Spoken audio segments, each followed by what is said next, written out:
Hello, welcome everybody. I'd like to introduce you to Alex Harvey, Chief of Advanced Technology, and James Bergstra, co-founder of Kindred. Just to get us started, Alex, would you like to share with us your journey with Ocado so far? It was really a retail company that's doing this online grocery proposition for customers.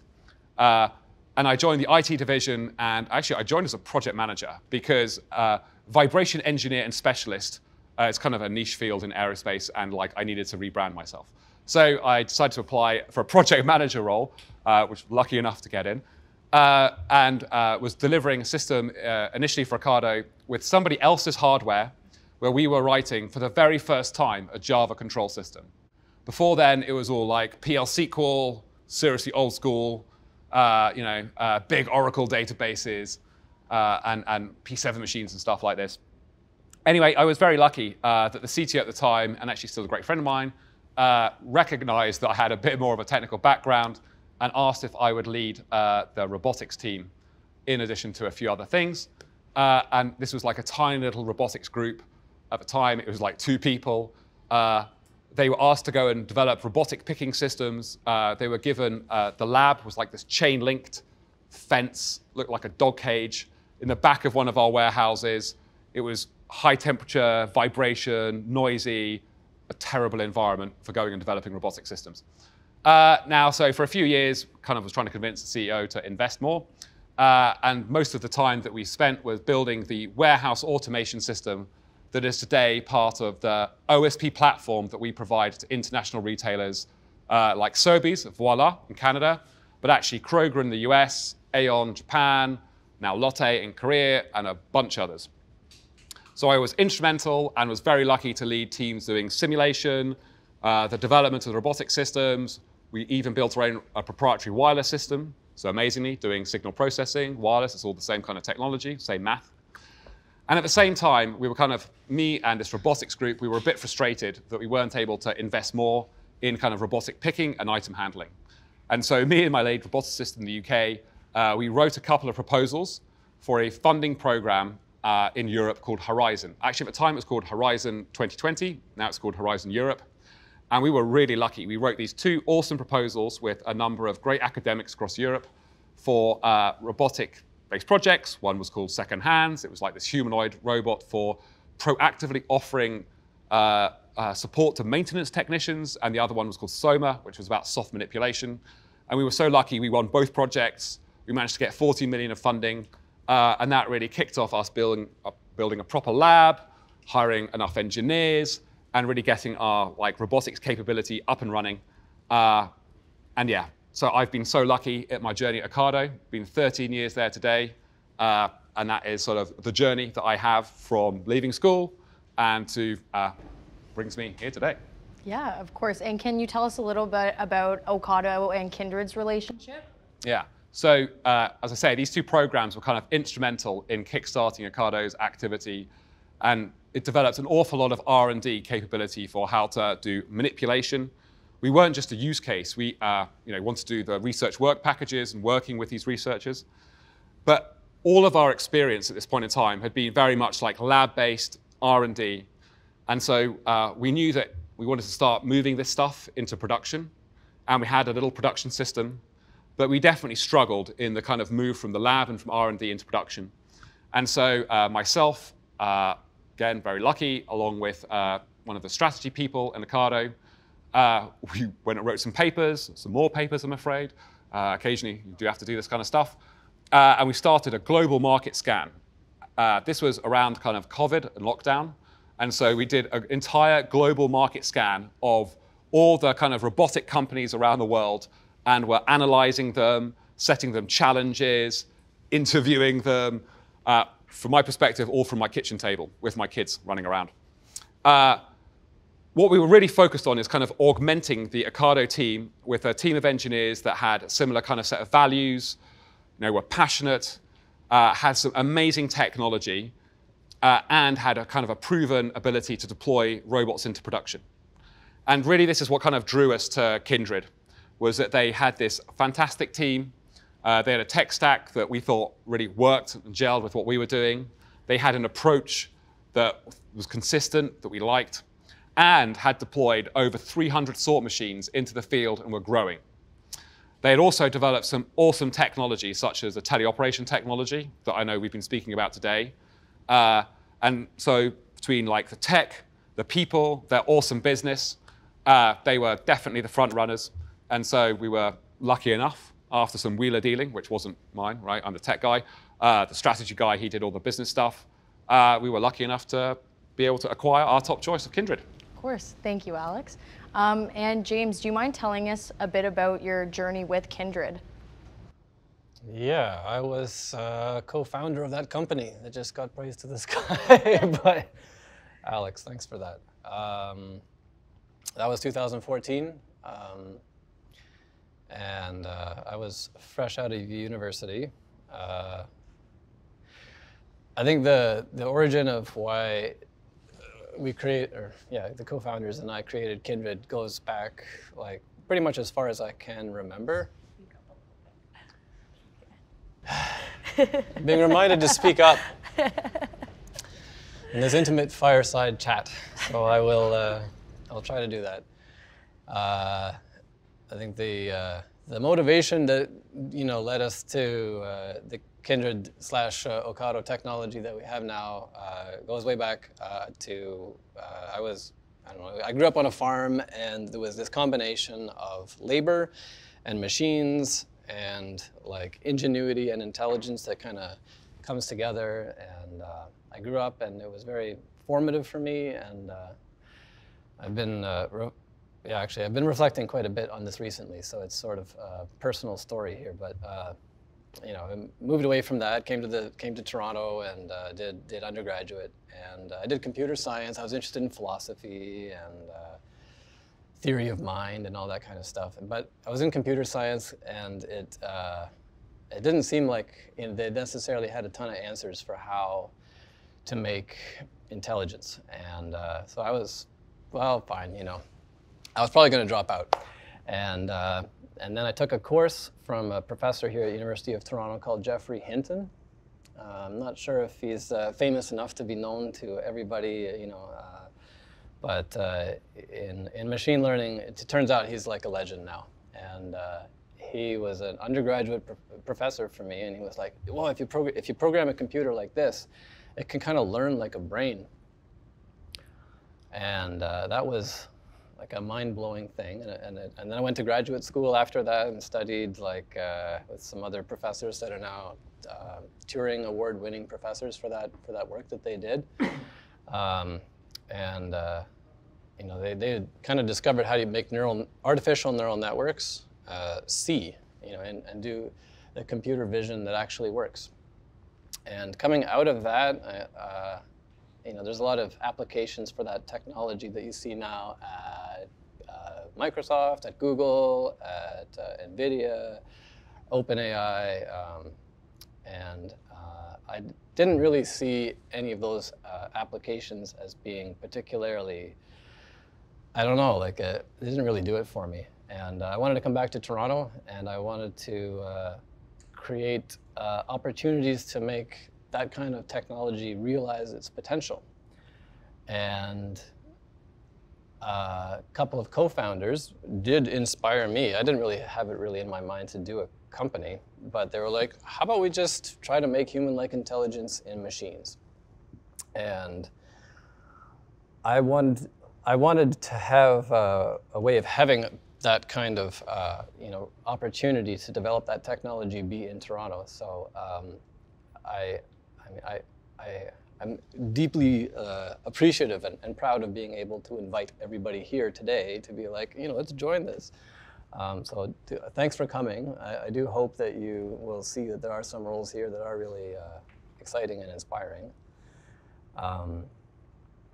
We started off by making the kind of robots that you see over there, the 3D printed ones that are small, and that wasn't a great product concept. And we did learn a lot about teleoperation, and we did learn a lot about building an organization. And then we made the kind of sorting robot that you saw, and then there's a couple of other ones in the back that you didn't see.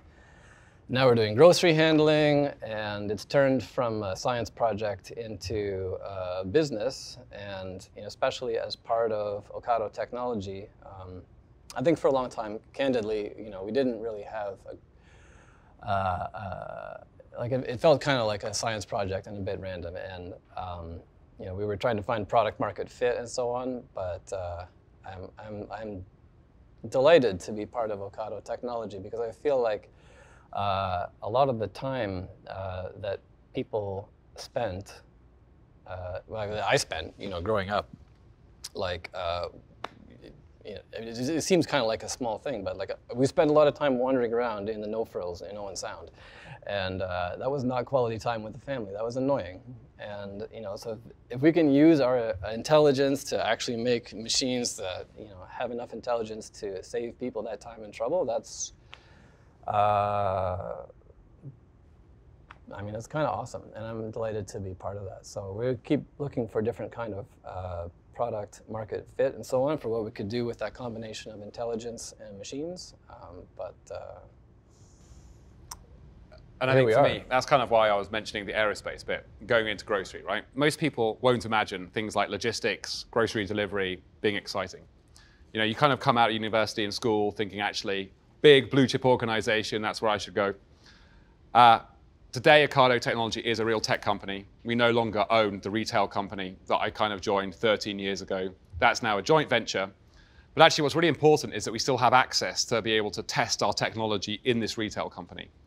And so we provide grocery logistics as e-com grocery logistics as an end-to-end managed service, it's like as a service, for international retailers. And at the end of the day, it is just groceries, right? Unlike jet engines and the potential for aircraft to fall out the sky. So the risk reward for very fast-paced innovation is, much better, much stronger in this area than with something like aerospace, where actually that risk reward is very different. So for us, like innovating at a very fast pace, because at the end of the day, like if we do break a couple of things, right, we're just breaking some eggs. Some customers will be a bit annoyed, but actually, it's a really fast-paced environment, and so the reward for innovating fast is much bigger, and that's really what we're incentivized to do. And we have this kind of great sandbox in the warehouses that we supply to retailers, in this retail company that we still have a 50% venture in, where we're allowed to kind of experiment live. And for me, some of the potential for the technology and the engineers we're so happy and proud to have acquired with Kindred, is that today it's about picking and packing groceries, right? Clearly, we have to pay the bills. My duty is to the shareholders. We've got to make people money. And we want to make kind of customers' lives better, right? So as we said, like this proposition which saves people time, they can spend more money. But it's a really neat problem, okay? So in robotics, kind of how constrained the environment is really changes the nature of the complexity of that problem, right? So robotics have been used for like tens of years. If we look at automotive, so automotive robots, been here for decades, but those robots are kind of really dumb, right? And so they're just going to weld the same seam on the car door over and over again.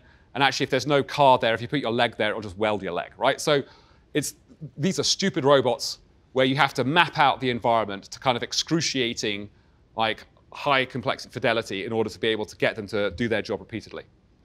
But picking and packing groceries, so each retailer that we support offers a different range of items, and they offer a fantastically wide range of items, so 60,000 different items. And so what you can pick into any customer order is kind of like 60,000 combinations of stuff, right? And everyone orders different items. So it's an unconstrained problem. But it's within a fixed container. The robot doesn't move around, right? And so it's the Goldilocks zone of like problem development for developing this really great technology.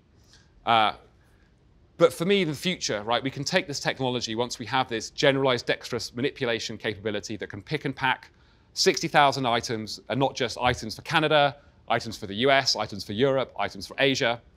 And then, what else can we do with such a fantastic dexterous manipulation capability? For me, the opportunities for agriculture, maybe assisted living, So as today, my responsibility to Ocado is obviously to kind of deliver business benefits as a member of society, a dad. Like, I want my kids to grow up in a nice world. So I really like the idea of, being able to kind of help transform society and kind of give something back. And so for me, there's definitely kind of that part of it that really inspires me on a day-to-day basis as well. And why I enjoy working so much with James, because we share these values, right? Of course. Thanks, Alex. So we'll open up the floor to Q&A period. Do we have any questions? Now, happily, our founders and the CEO today, a guy called Tim Steiner, incredibly clever, highly motivated guy, actually spent a few years at Goldman Sachs, but really he spent all of his life building this company. He works tirelessly and he drives us really hard, but he is like very knowledgeable. And I love working for him. And he's not afraid to take risks, right? But they're always measured risks. And so we continue to invest so heavily in the technology, to hire the best engineers, and have pivoted, right? So we're kind of not afraid. We started as a retail company, and so we really were selling groceries. That's how we were making money. And then we realized that actually, rather than selling groceries, we were better off taking all this know-how that we had developed. And again, when we started, there was very few people doing online e-com grocery logistics. Today, it's a much busier space, but we offer a unique proposition, a unique system. Most people do their grocery logistics from in-store. And you can't guarantee, therefore, what you're actually going to get when the personal shopper goes around the store, right? So you try to order your basket, and then you probably get like 15 or 20% substitutions. Because we have these warehouses where we control every item of inventory, and we have this kind of highly sophisticated system where as you're adding to basket, we know exactly the inventory in the warehouse, so we decrement that. We're playing a real-time traveling salesman game for all the vehicles that move around doing the delivery. We're doing like real-time Tetris for how densely can we pack everything, like a tessellation algorithm. So we've learned how to do all of this over many years, building up slowly though. So at the start, we didn't develop our own automation. We bought in other people's automation. Like great automation, it was very hard to make work.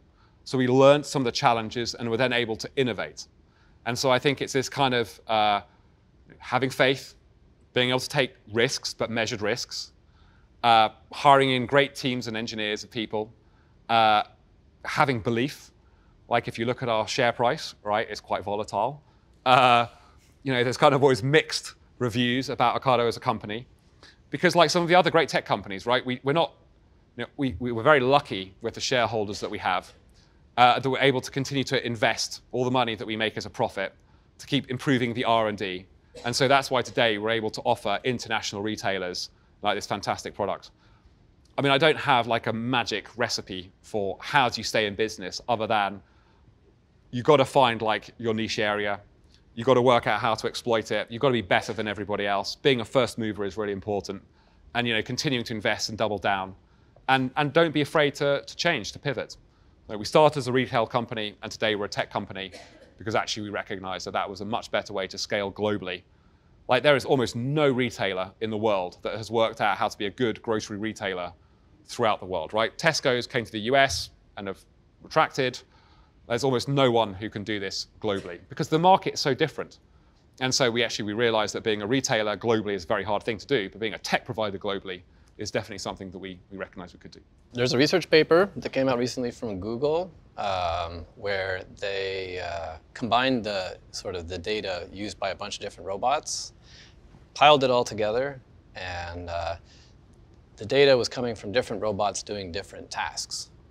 So I think they had like 700 different tasks, piled the whole thing together, trained one great big neural network, and then that neural network kind of could do all those different tasks. It was a lab kind of environment. Google's not a company that sells production robots, but that is part of the vision for what we are in a position to do.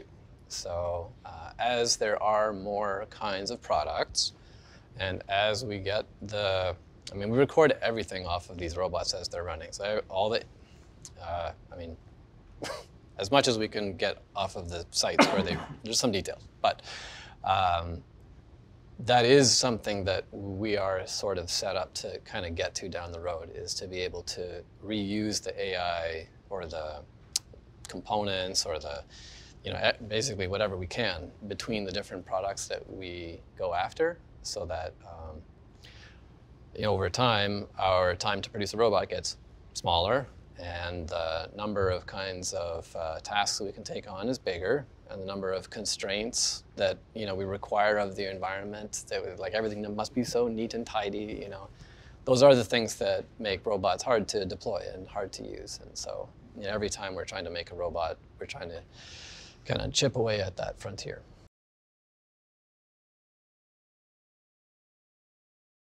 Whether we offer the robotic systems that we're developing in the end-to-end platform as a service or as a kind of a thing which people buy up front is just something down to the kind of the commercial teams actually and different types of customers. So typically grocery retailers, their margins are very thin, right? They don't want to invest an awful lot up front. And so the as a service model kind of works well, a bit like renting a car, okay, where you don't have to have the upfront money to go and buy the car. You just kind of pay as you go. So for us, the as a service model's a neat way of being able to offer this into a sort of a business domain where they don't really want to go and spend lots of money up front.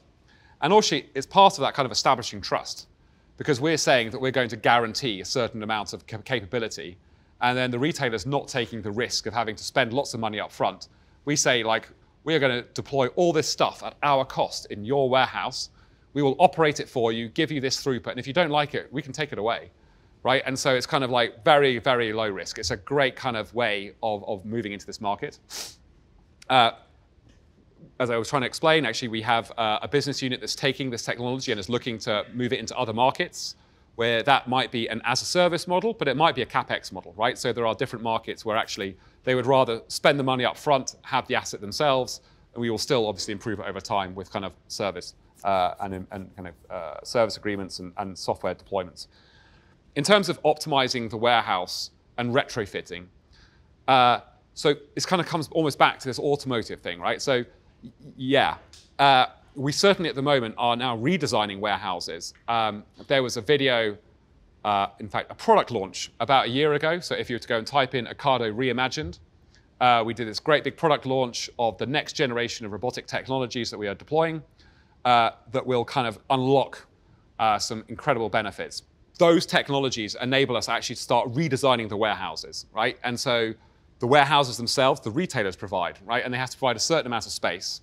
And the technology we presented at Reimagined allows retailers to have any kind of space, smaller buildings, which are much easier to get hold of, where we can deploy technology that can go with ever greater throughput capacity, where we can change fundamentally the design of the warehouse that doesn't need to have the same amount of car parking for people, right? Or the same kind of like restroom and support services, where actually today we have these picking tunnels, these picking stations for people to work on, and we can remove that in the future and optimize the warehouse in a way which really flatters the technology. But kind of the idea that we can always change the world to suit the robot, like the world really is built by people for people, and in some ways, like some of the most exciting stuff when it comes from an engineering perspective and changing society is the idea of robot-human interaction. And so the more you constrain the environment, yes, we can have these improvements, yes. But for me, some of the cool challenge actually is how robots and people interact and how you get robots to work in a world that is really designed for humans and can deal with all of that complexity and uncertainty. Again, this kind of comes down to whatever is, these tend to be like more business-driven things. So I think anyone who's kind of built computer systems, even if you're at school, hopefully you sort of like learn about interfaces. We try to build, even the systems that Ocado have that talk to other Ocado systems, we want to have kind of clean, simple interfaces that are secure, robust, efficient. And so we try to build our systems like this. Many other companies try to build their systems like this. And then we employ, frankly, just more teams of software engineers to go and do like whatever bespoking or creating middleware, translation interfaces. It's easier when you're able to control both ends of the system. And so if there's a pre-existing piece of automation or robotic system and you have to interface with that, and if you can't change it, then obviously the new system that comes in has to just deal with whatever's there. And so those kind of bespoking layers tend to be annoying to build because they're kind of like snowflakes that are different each time. So it's definitely easier and more elegant if you're kind of controlling the end-to-end system. But like the world has software and interoperability, there are some standards. And so actually, like, it's just part of doing business that we have to build systems that can interface with other systems. Yeah, it happens. I was just laughing away to myself because the short answer is like, yes. We do have a lot of integration work to do as part of how we design our products. That does come with some expectations of like how they would interface with the existing systems at different customers' facilities.